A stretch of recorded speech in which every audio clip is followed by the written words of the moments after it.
pourquoi n'y a-t-il toujours rien sur ce texte de loi afin de pouvoir le protéger, l'encadrer?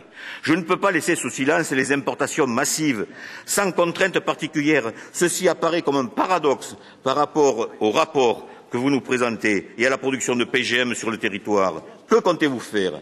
Nos amendements, Messieurs les ministres, porteront sur tous ces sujets que je viens d'évoquer, dans le respect des conclusions du rapport que nous avions ici même tous voté.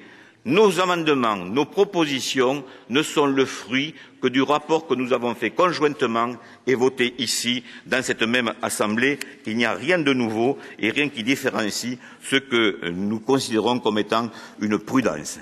Oui, je tiens à marquer ici la volonté de mon groupe politique, qui ne freine en rien toute avancée et tout progrès, mais en même temps, mettons en place une série de dispositifs pour faire en sorte qu'on ne dérive pas.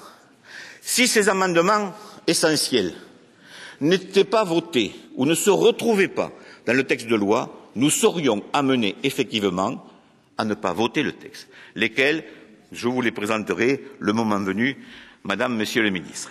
Enfin, et pour en terminer, la surprise est venue non pas du retour du texte de l'Assemblée nationale, pas du tout, mais de la position apparemment du groupe majoritaire ici, qui après quelques hésitations, Monsieur le rapporteur, décide à un quasi conforme, sauf sur un article.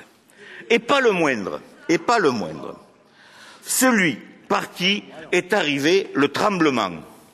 L'article 1er. Parfait, Monsieur le Ministre, pour la position de ne pas toucher à l'amendement qui permet de donner la priorité sur le territoire aux cultures non OGM. On applaudit. Monsieur le rapporteur, je connais votre intégrité sur le sujet.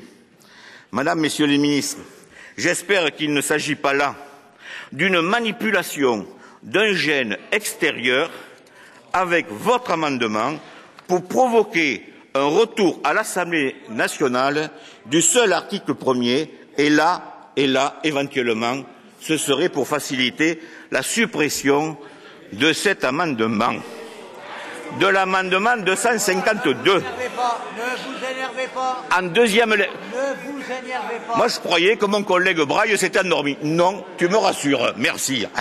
Bien. Alors, disant cela, provoquant une deuxième lecture sur cet amendement 252, on peut s'interroger.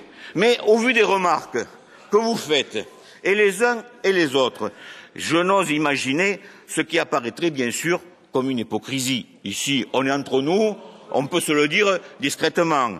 Et je suis convaincu que vous allez me rassurer en me répondant tout à l'heure sur le sujet. Je vous en remercie.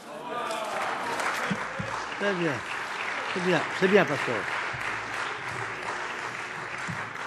Eh bien, maintenant, j'appelle Monsieur Yannick Texier, qui va s'exprimer au nom de l'Union pour un mouvement populaire que nous allons écouter.